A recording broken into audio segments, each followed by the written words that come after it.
Hey, greetings everyone. GleeCon, back again. Another episode. We got Lore of Warcraft here, and if you haven't ever watched before, I'm happy that you've clicked a view this time and checking out the show. We got over 1,000 episodes on backlog. On the last episode that we did, we ran around through the Barrens. Yet again, the 10th full episode of running around the Barrens, this time with our Orc Warrior, and he'll be taking it solo for the rest of the Barrens as we do kind of the Southern Barrens region. He just finished up a little bit of the Straggler quest we had, the counterattack quest, the Serena Bloodfeather quest. He just wrapped up some loose ends that he had in the northern half of the Barrens, and the other people that have been questing with him are now going to be spreading off into Ashenvale and Stone Talon Mountains. We've also been reading the final Dungeons and Dragons source book, Dark Factions. We're now on to the fourth chapter. The last one we read was a chapter that talked about the final prestige classes, some Scarlet Inquisitor stuff, or some Scarlet Crusader, like an Inquisitor, a couple Naga classes, other racial type classes. So some interesting things to kind of round out the campaign setting. So stay a while and listen now as we do the fourth one. This is yet another Magic and Faith chapter. This is at least the third book that's contained a chapter called Magic and Faith, maybe even more. I don't know how much more we can cover, but I guess maybe, as you can see here, it says Naga gender roles in Magic, so maybe this is going to be sort of specific to some of the classes that we've just talked about. This chapter begins with a heading called Gather the Darkness. Independents, so termed because their affiliations fall outside the borders of both Horde and Alliance, likewise possess different philosophies on how and why they should use magic. No definition encompasses all the independent views on magic, as that would imply a cohesive faction. Each independent member is its own faction with its own history that formed its own set of beliefs. All right, so the Argent Dawn and Scarlet Crusade, they're sort of lumped together. The Argent Dawn and the Scarlet Crusade both claim to be servants of the Holy Light, that they serve the light in very different ways. The Argent Dawn accepts members from many different races and uses cunning, devotion, and might to battle the threat of the Scourge. The Scarlet Crusade is a human organization that fights the Scourge with zealous single-mindedness. The Atalai and the Hikari. The Atalai and the Hikari devote themselves to Hikar the Soul Flayer, and they succeeded in their goal to summon the god physically into Azeroth. I guess those are troll factions, but they weren't actually talked about in this book. The Blue Dragonflight. Malygos dragon aspect of the Blue Dragonflight embraces magic and lives a life suffused with arcane power, but Malygos tempers his power with centuries of wisdom and self-control, or he did. The Blue Dragonflight uses magic cautiously as a powerful and dangerous tool. Okay, so this looks like it's taking the past couple books and now addressing these neutral independent factions. That's how we're going to get another chapter out of this. The Dark Horde. The Dark Horde possesses a history rich with magic influence but little magic power today. The Burning Legion addicted orc warlocks to the drug addicted orc warlocks to the drug of arcane power and use that addiction to help them manipulate the Horde. While Thrall's Horde renounce their ties to the old ways, Rend Blackhand's false Horde continues to traffic with demons. So that's sort of kind of how they consider it. They call it the Iron Horde in Warlords of Draenor, but I guess as far back as even here's Burning Crusade when this was written, they've kicked around this dichotomy of two different hordes. Dark Iron Dwarves. The Dark Iron Dwarves survived the War of the Three Hammers only because their sorcerer king accidentally summoned the frightful Ragnaros in a ritual that shattered the land. Now Ragnaros exerts his influence over the Dark Iron Dwarves, directly shaping their culture and mindset. The Earthen Ring and the Cenarian Circle. The Cenarian Circle is a druid organization that protects natural places and hunts down the evil forces that might taint primitive areas. The Earthen Ring follows similar ideals, but shaman comprise its membership, and it operates on a lower profile than the Cenarian Circle. The Green and Red Dragonflights. Ysera, dragon aspect of the Green Dragonflight, watches over mortals through their dreams. The Green Dragonflight tends to the natural world through their presence in the Emerald Dream. The Red Dragons also act as guardians of the wild things of the world and do so from Azeroth, though few ever see them. Naga. Naga serve as a prime example of a culture shaped by and still influenced by an obsession with magic. A lifetime of magic experimentation and a great magic cataclysm created the Naga race, and the females continue to rule as powerful magi. Alright, so that seems like a Appropriate time to look at the Naga gender roles in magic. Of all the independent factions, only the Naga delineate their use of magic along gender lines. I mean, kind of the Night Elves do. In the ferocious matriarchal Naga society, only females pursue arcane studies. Most females train as magi, though some slither along the warlock or necromancer path, and some become priestesses of the tides. Males almost never train as spellcasters of any type, though they are sometimes born with innate magic powers. Naga females possess greater intellect and cunning than males, while males tend to be of lower intelligence and higher strength. This disparity accounts for the female bias in spellcasting. The Twilight's Hammer Cult. The Twilight's Hammer Cult takes its motivation from the Twilight's Hammer clan. After the clan was mostly destroyed, the cult sprang up, perhaps with encouragement from a few surviving members of the clan. However, the cult is not comprised primarily or even mostly of clan members. Instead, the cult follows the former clan's nihilistic philosophy because the cult discovered why the clan was nihilistic. They discovered scraps of truth about the elementals and even the mysterious old gods. The cult now tries to bring about the destruction for which these entities strive. The Twilight's Hammer cult is much more learned than the old clan. It explicitly attempts to serve the elementals and old gods. Now, I don't know that the elementals want world destruction. I think they just thrive on chaos. A History of Magic, yet another one. Ajara of the Keldarai studied the Well of Eternity thousands of years ago. Over the years, frequent magic use corrupted Ajara and her supporters. Ajara was addicted to the power of magic, though, and continued to experiment with the well. She led the other Highborn down a path of decadence and arcane hedonism. She reinforced the Highborn's feelings of superiority. They became even more strict and cruel in preventing others from accessing the well. Under Ajara, things got much worse, though Night Elf society was already decadent. Ajara was largely responsible for transforming the Highborn's interest in arcane magic into an obsession. Over time, the Highborn's actions caught Sargeras' attention. Sargeras encouraged the Highborn to continue their abuse of magic, and the Highborn obliged by summoning demons and by trying to widen and stabilize a portal so that Sargeras might enter Azeroth, a task that, thankfully, they never accomplished. The Dragonflights were at first inclined to let the elves suffer the consequences of their abuse, but once it became clear that the Burning Legion had invaded, the Dragon Aspects met to discuss how to stop the demons. Neltharion the Earth Warder, leader of the Black Dragonflight, proposed that each Dragon Aspect in its Dragonflight place a fragment of their power into a golden disc known as the Dragon's Soul. With this powerful artifact, the Dragonflights could drive off the demons.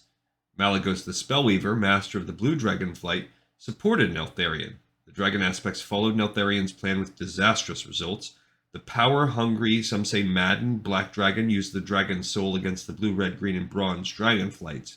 He killed scores of dragons and nearly destroyed the Blue Dragonflight entirely. Since that time, the Blue, Red, and Green, and Bronze Dragonflights have considered the Black Dragonflight their enemy, and the feeling is mutual. See Chapter 7, The Factions, for more information on the Dragonflights. And that's kind of evolved in an interesting way if you play the current expansion. At the end of the War of the Ancients, the Well of Eternity imploded and was utterly destroyed. Ajara and her followers, now cursed to become Naga, retreated to the bottom of the ocean, where the residual energies of the destroyed Well of Eternity mutated them. Okay, and let's read this flavor text. Zul Arman prowled through the jungle, pushing aside the bushy fronds that obscured his vision. He lifted his big troll feet with exaggerated care to avoid the sucking sound of mud releasing him from its grasp. For 3 days, Zularman had stalked his prey. Yesterday he had raced along the trail at top speed, hoping to catch his quarry before he entered the Swamp of Sorrows. Then a snake had slithered across his path and flicked its red tongue at him. Zularman had heeded the sign of the animal spirits. The snake signified that it was time to exercise patience. Now Zularman crept through the swamp surrounded by crowds of stinging insects. He slapped at his skin and looked over his shoulder. All day he had the feeling someone was watching him. A flash of color startled Zularman. He whipped his head around and snatched his dagger from its sheath. A squawking parrot exploded from a nearby tangle of ferns. Zularman relaxed and chuckled. Then something crashed into his back. Zularman flailed his arms, flailed to catch anything, and sprawled forward in the mud. Quick as a greased piglet, he slithered forward, and the butt of his foe's quarterstaff slammed into the ground next to Zularman, spattering him with mud. Zularman flipped to his feet and spun, dagger raised. His heart sank as he saw not one but two trolls facing him. Old dried blood streaked their skin, and they wore necklaces made of rodent skulls. One troll leered, then laughed as Zulerman raised his dagger. "You are far from home, cousin," the troll rasped. "Tonight you will feed Hakar." Zularman prepared to launch himself at the speaker, but a third troll rapped him on the head from behind. His world went dark. Okay, so that's actually probably for the last section, Hakar and the Gorbashi. Kil'jaeden and the Orcs. Over the next 10,000 years, the Burning Legion worked to sow chaos and discord on Azeroth and among the Orcs of Draenor. The demon Kil'jaeden corrupted Gul'dan, who became the founder of the Shadow Council. Gul'dan convinced the Orcs to drink from Manaroth's blood, giving the Orc race its rage, bloodlust, increased power, and a demonic curse that followed them until Grom Hellscream killed Manaroth in the Third War. Gul'dan also taught the Orcs warlock magic, turning them from their shamanistic heritage. One of Gul'dan's greatest apprentices was Chok'Gal, the first ogre mage. Chok'Gal passed his teachings on to his clan, the Twilight's Hammer, and shaped their organization with his magic and personal philosophies until the clan was decimated at the Tomb of Sargeras during the Second War. The War of the Three Hammers. Over 200 years before the First War, the War of the Three Hammers separated the dwarven clans. The Dark Iron Dwarves, led by the sorcerer king Thaurissan, attempted to conquer Ironforge but lost. In a desperate bid to turn the tide of battle, Thaurissan attempted to summon a supernatural minion who would ensure victory. Instead, he accidentally summoned Ragnaros the Fire Lord. The magical cataclysm shook the land and created Blackrock Mountain. The Dark Iron Dwarves now live in Blackrock depths beneath the mountain under Ragnaros' command. And here's Hakar and the Gorbashi. During the millennia of arcane upheaval, the faiths of the world also underwent many changes. The Gurabashi trolls worshipped Hakar the Soulflayer many thousands of years ago, but the worship of the bloodthirsty god split the tribe and provoked a bloody civil war. Eventually, the Gurabashi slew Hakar's avatar and most of his priests. However, the remnants of the Hakar-worshipping Gurabashi continued with their plan to bring their god physically into Azeroth. The green dragon aspect Ysera the Dreamer learned of their plans and destroyed their temple. The temple sank in the Swamp of Sorrows, and Ysera left a number of green dragons to guard it. Religion in the human nations. The first human nation, Arathor, formed more than 2,800 years ago, and the philosophy that created the Church of the Holy Light developed soon after. In the last 5 years, the Argent Dawn and the Scarlet Crusade have both adapted the philosophy to suit their own agendas and broken off from the Church of the Holy Light as splinter groups. The Cult of the Damned originated in this time as well. It was originally composed of downtrodden people hoping for social equality and eternal life. At the beginning, the cultists didn't know that being undead usually meant a mindless existence. Since the Third War and the Plague, everyone knows that the cult is evil, and serving it often means empty undeath. The only people who join it now are crazed, sadistic people hoping to earn power and immortality. And we have a sidebar on primal magic sources. The Kaldrai first developed their arcane powers through experimentation with the Well of Eternity. When the Highborn separated from the Kaldrai and formed their own society, eventually becoming the High Elves, they created their own source of magic, the Sunwell. Arcanists seeking the deepest, most hidden powers of the land sometimes form expeditions to uncover the Sunwell or its ruined remains. None succeed, of course. The prevalence of undead and blood elves in the ruins of Quel'Thalas prevent anyone from uncovering this ancient secret. If an explorer were to uncover the Sunwell and drink from it, the effects would be unprecedented. Some researchers speculate that magical energy would fill the explorer to the point where his body could not handle the power and he would explode. Others claim that while a drinker's body might disintegrate, her spirit would remain behind as an intangible creature of primal arcane power. Still others insist that the drinker would retain his immortality but become the most powerful arcanist on Azeroth, which is probably what many hope for. Any that would do something so crazy. Okay, so now we're moving to the next section called Independent Faiths. So we've talked about magic now we're going to talk about the divine side of things. Many independent factions follow the same faiths or philosophical leanings as Horde and Alliance members. Some factions possess unique interpretations of these mainstream faiths, however, and others follow paths unknown to the more established factions. Cosmetic changes in the nature of worship are not enough to create a truly independent faction from the rest of the church. Slightly different rituals, name changes, or new titles merely indicate a new denomination. Independent factions show their uniqueness with completely different interpretations of the doctrines of the faith. In some cases, these factions might seem completely at odds with their present organization, but claim to still follow the organization's tenets at heart. Some faith-based organizations marry several different factions who follow the same philosophy in different ways and have agreed to ally in order to accomplish a mutual goal. Druidic organizations most often follow this format. Druids of different races unite to consolidate their efforts to protect the natural world. All right, so there's the worship of Azara. The legendary presence of Azara shaped her empire and continues to inspire her followers centuries later. The Naga are the only race that venerate her. The few people who have heard of Azara and are not Naga believe her long dead. All Naga respect Azara to some degree. The most zealous revere her and become priestesses of the tide. See, they're also called sea witches. Females comprise the bulk of the priesthood, though some males also serve Azara as priests of the tides. So keep an eye out if we see that in the game. I don't know if I've seen that. All right, there's also the worship of Hakar the Soulflayer. The bloodthirsty god known as Hakar the Soulflayer supported the Gurubashi trolls in their time of need. Hakar aided the trolls in rebuilding their kingdom, shatter it when the Well of Eternity imploded and sundered the land, but the increasingly ravenous god demanded blood sacrifices every day. Finally, Hakar commanded his priests, the Hakari, to bring him physically into Azeroth. This way, Hakar could feed on lives directly without waiting for sacrifices. A small fragment of the Hakari known as the Atalai agreed to follow their god's command. The rest of the Hakari refused, and civil war broke out. The Hakari, the Gurubashi, and the Zendalari killed most of the Atalai, but a few escaped and fled deeper into the Swamp of Sorrows.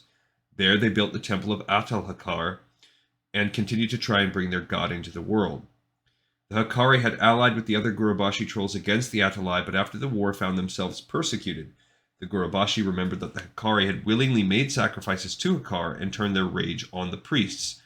Some Hakari escaped and made their way to the temple of Atal Hakar, where they threw themselves on the Atalai's mercy. Together, the Hakari and the Atalai continued to try to bring Hakar into Azeroth. Ysera learned of their plans, however, and buried the temple of Atal Hakar beneath the swamp. So it says in Chapter 7, Factions, we will talk more about the Atalai. Witch doctors who worship Hakar also exist. These witch doctors lead the sacrificial ceremonies to provide Hakar with the blood he requires. Sacrifices to Hakar require much preparation and ritual on the part of the participants. The Atalai and the Hakari spend hours dancing and chanting praises to Hakar.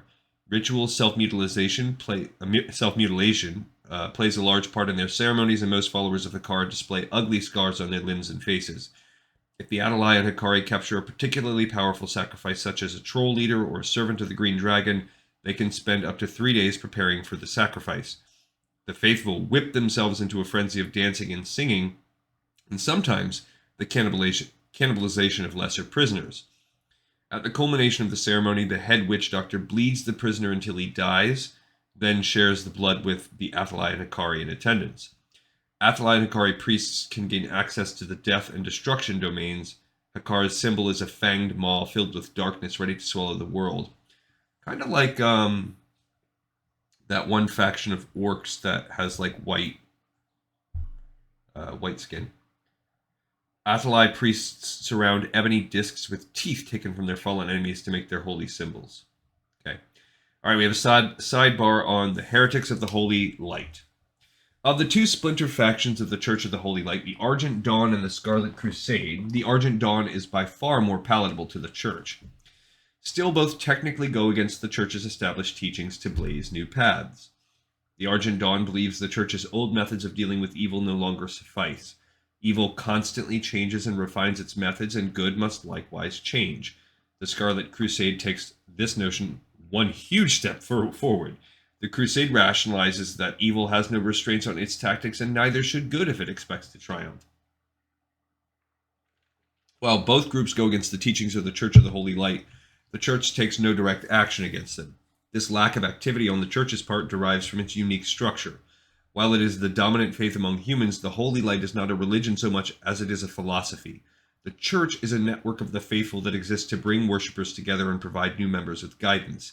Adherents to the path of the Holy Light don't attend services once a week or build edifices to celebrate their philosophy, with a few exceptions. Plus, the Church of the Holy Light and its adherents have larger problems to worry about.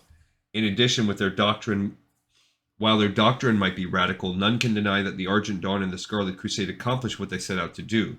The Argent Dawn has become the preeminent enemy of evil in some areas, and the Scarlet Crusade deals blow after vicious blow to the Scourge. While their methods may be questionable, particularly in the case of the Scarlet Crusade, their accomplishments dissuade most faithful of the Holy Light from interfering. Priests of the Holy Light who serve the Scarlet Crusade can gain access to the Crusader, Healing, and War favored weapon longsword domains, but not protection. Okay, so they gain a few extra, but they lose one. We also have a sidebar on racial faiths. Most races possess some sort of cultural faith that reflects their values, fears, and hopes. Races sometimes personify their faiths in the form of a god, but members of the race understand that their god is really just a symbol of their philosophical beliefs, not an actual being. The Murlocs take this belief to a curious extreme. They revere actual animals as representations of their faith. A nearby creature that exemplifies Murloc values, such as a strong shark or a quick fish, becomes a living symbol of the Murloc faith. As the animals die or move on, the Murloc faith mutates to find new symbolism in the Murloc surroundings. Most racial faiths include the concept of an afterlife, along with cultural mores and taboos to indicate the correct path to the afterlife.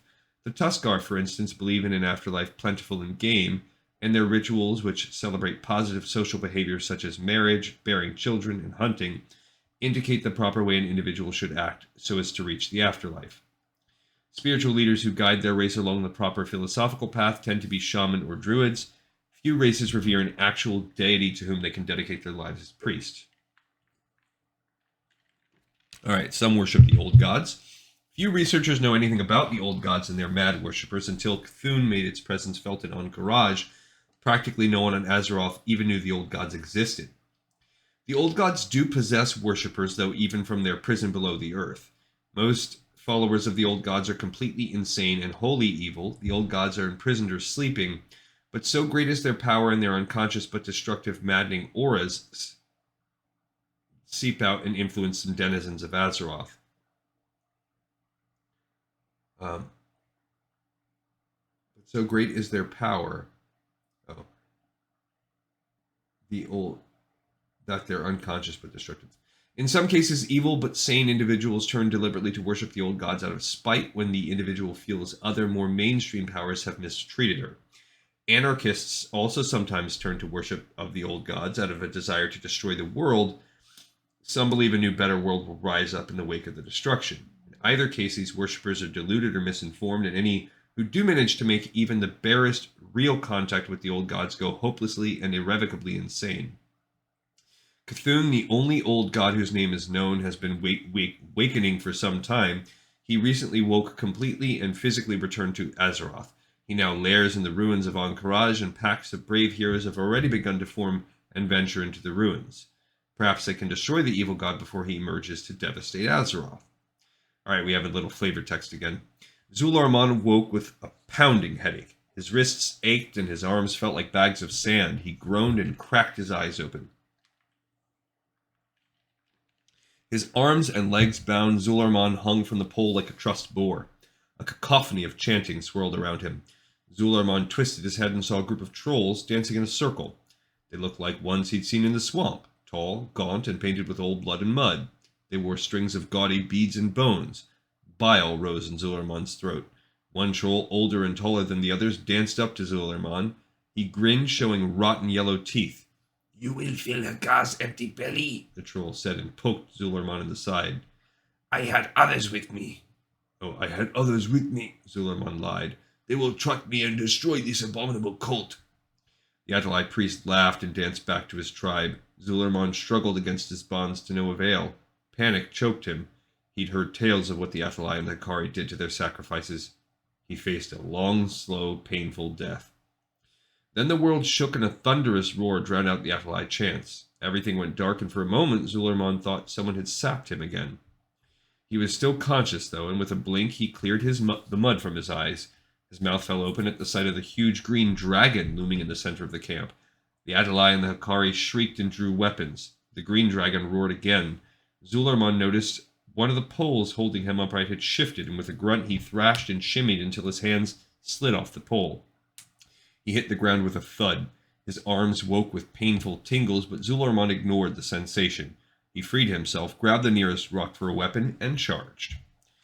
Alright, so some creatures also worship Xavius, mostly satyrs.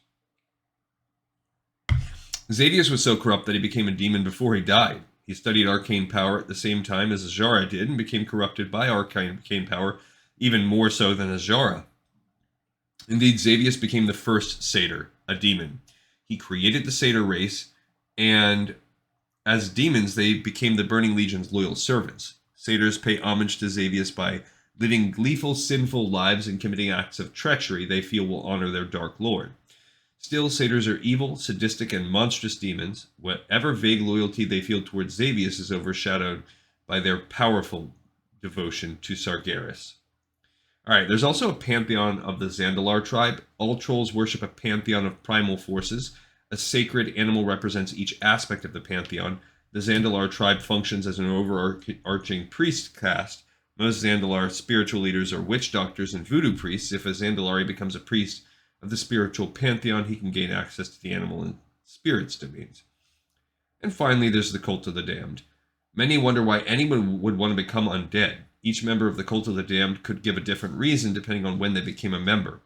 Before the scourging of Lordaeron, Kel'Thuzad's persuasive powers convinced many to join to his side. He appealed to the downtrodden, the mistreated, and the disenfranchised. He promised a life without hunger, poverty, fear of authority, or inequality. Under the Lich King, all would be equally important. None would go hungry, grow sick, or die, and the message resonated with the poor and hopeless of Azeroth, and many flocked to the Lich King's side. Now, the true bent of the Scourge is clear. The Lich King desires the eradication of all society, all the living. To join the Scourge today means to hate life. Only those who revel in death, true monsters, join the Cult of the Damned. Faithful of the Cult of the Damned desire undeath and pay any price to get it. They serve their undead masters faithfully, desperately hoping to curry enough favor to obtain the glorious reward of eternal life. Other faiths promise eternal life after death. The Cult of the Damned offers it now. While all cultists in this organization show insane devotion to the cause, fewer actual healers.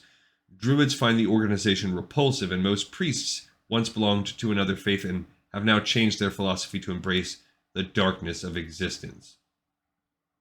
And there's a sidebar on the Old Gods and the Twilight's Hammer cult.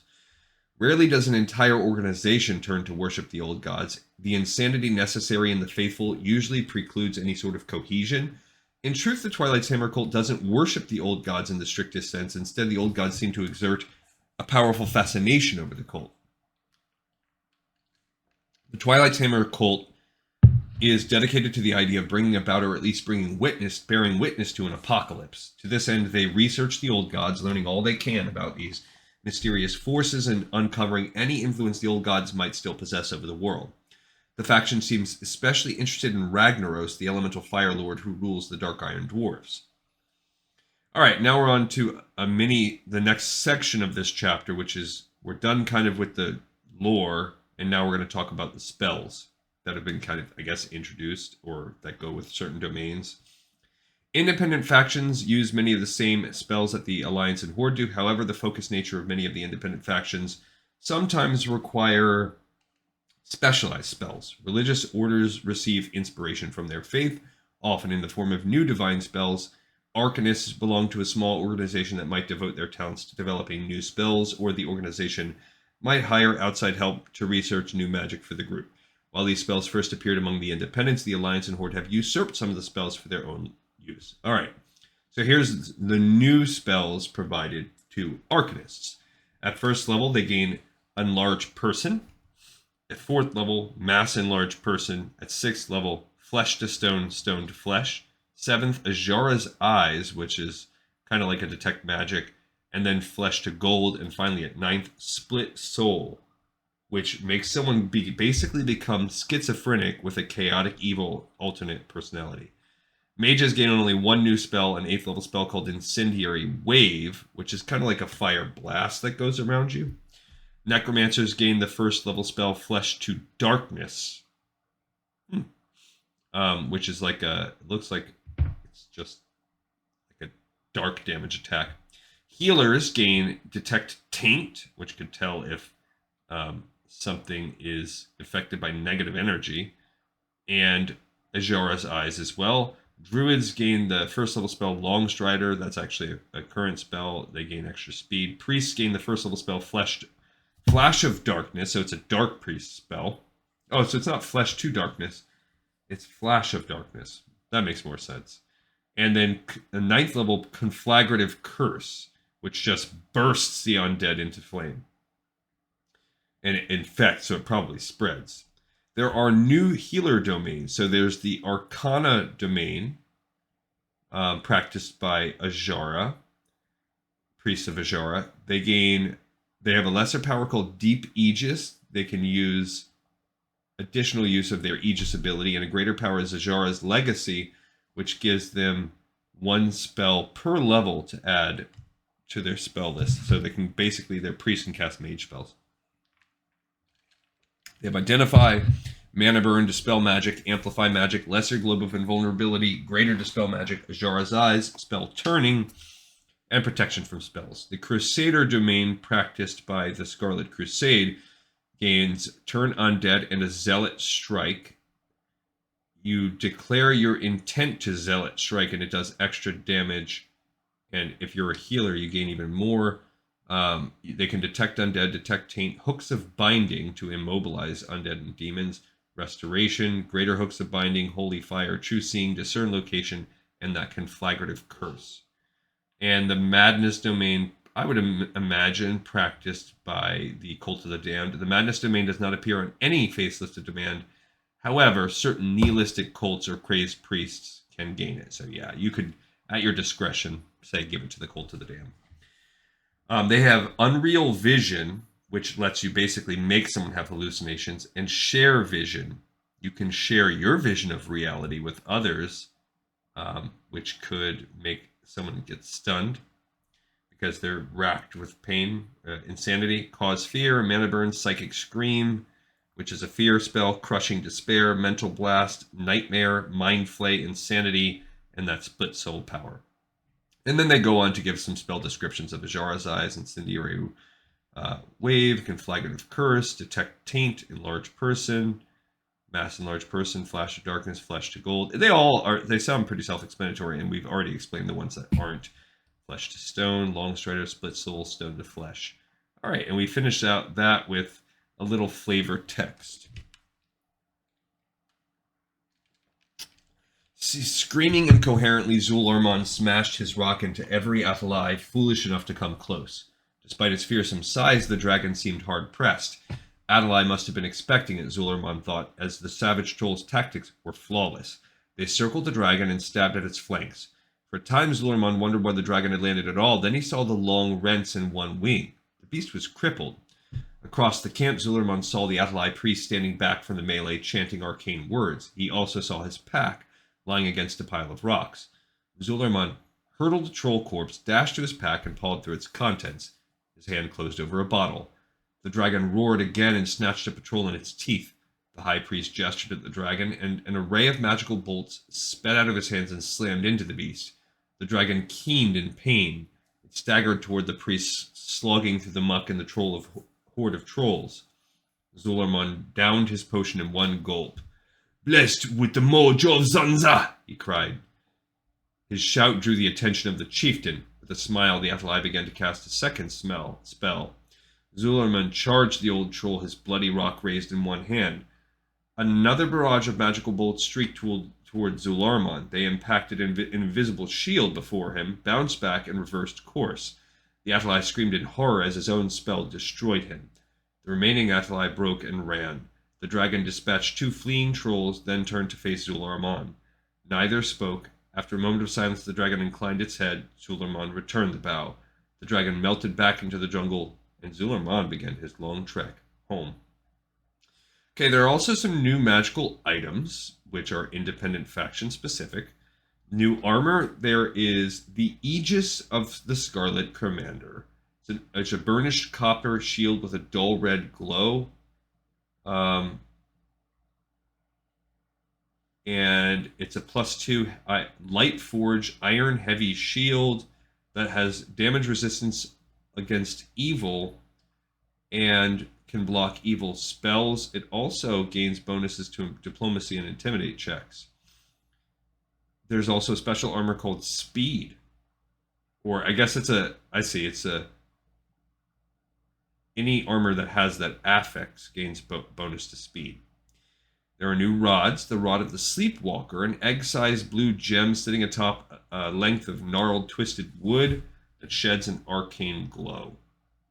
While held in its hand, you gain a bonus to intellect and spirit. It's a +3 anarchic or +3 unholy quarterstaff. Well, it can shift into that form. And the Rod of the Sleepwalker makes you immune to dream, but is more susceptible to nightmare. Okay.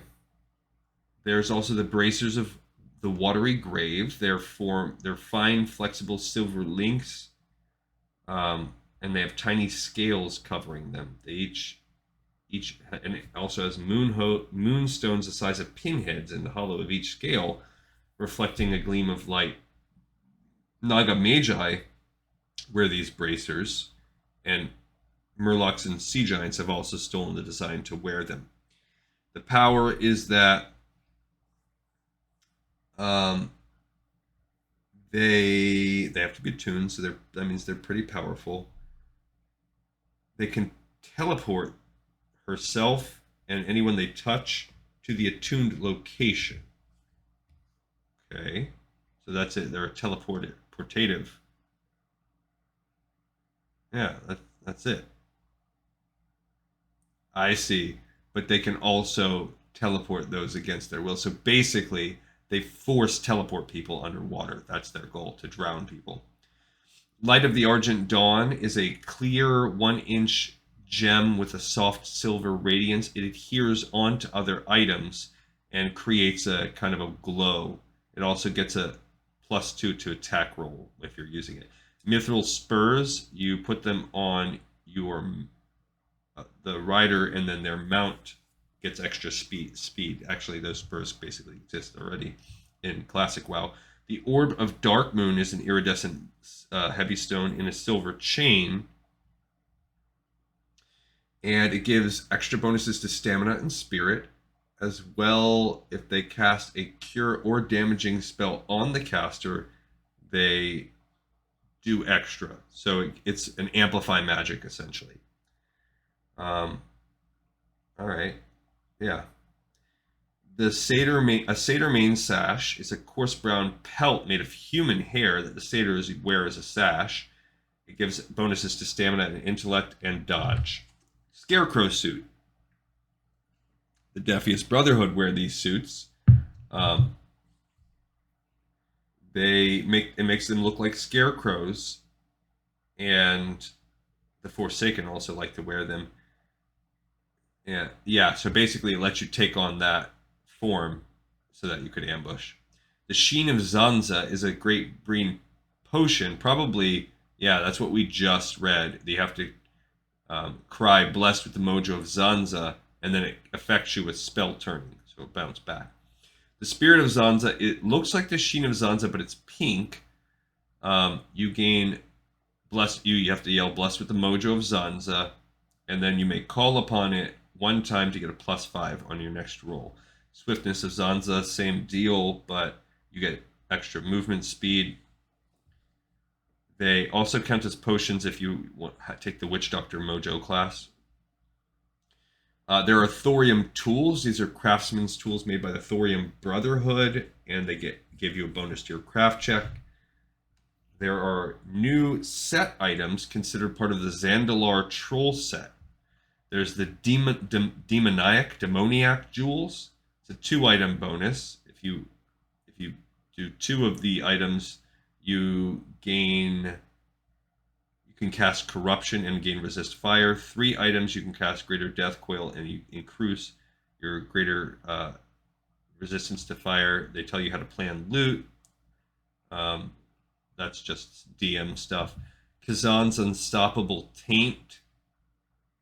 So this is one of the sets, I'm guessing. It is a shrunken head with red gems. It lets you cast Rain of Fire Incendiary Wave, Unstoppable Taint.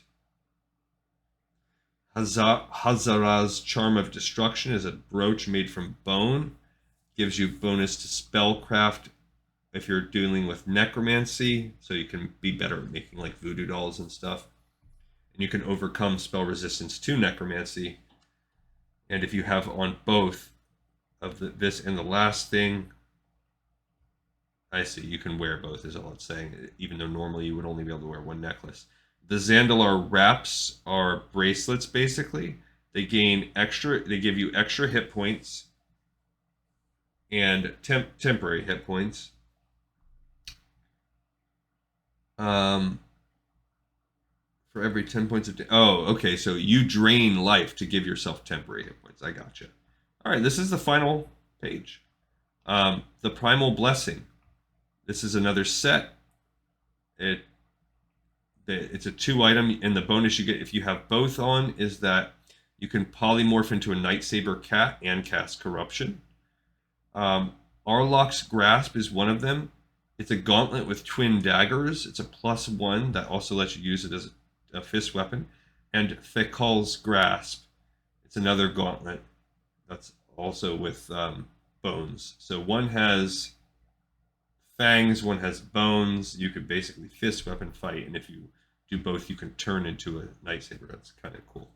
All right, so the next chapter is going to be similar than this, probably a little shorter. It's going to deal with technology. That's going to take us to the halfway point of the book, and then we'll get to dive into some lore after that, which will be pretty fun. But for now, we have another episode in the Pipe 5x5. I hope that you enjoyed it. I learned a little bit, and I'm looking forward to continuing to press on. And I'm looking forward to seeing you guys next time on Lore of Warcraft.